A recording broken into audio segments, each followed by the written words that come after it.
इस वक्त आपको अहम खबर दे रहे हैं। हुकूमत ने पेट्रोलियम मसनूआत की कीमतों में इजाफा कर दिया है और हुकूमत की तरफ से ऐलान कर दिया गया है। पेट्रोल की कीमत में ₹2.73 का इजाफा किया गया है।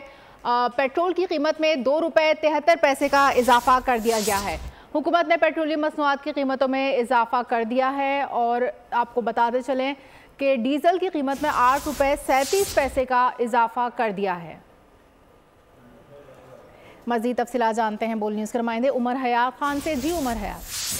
जी बिल्कुल, हुकूमत की जानिब से पेट्रोलियम मसनूआत की कीमतों में इजाफा कर दिया गया है और वजारत खजाना ने कीमतों में इजाफे का नोटिफिकेशन जारी कर दिया है और पेट्रोल की जो फी लीटर कीमत है उसमें ₹2.73 का इजाफा सामने आया है और पेट्रोल की जो नई कीमत है वो ₹275.62 जो है वो मुकर्रर की गई है और हाई स्पीड डीजल की फी लीटर कीमत में ₹8.37 का इजाफा सामने आया है और हाई स्पीड डीजल की जो फी लीटर नई कीमत है वो ₹287.33 मुकर्रर की गई है और कीमतों का इतलाक रात 12 बजे से अगले 15 रोज के लिए होगा। जी, कीमतों का इतलाक रात 12 बजे से होगा। बहुत शुक्रिया आपका उमर हयात खान।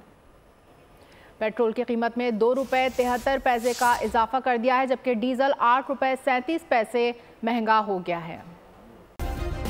सब्सक्राइब करें और बेल दबाएं ताकि कोई खबर रह न जाए।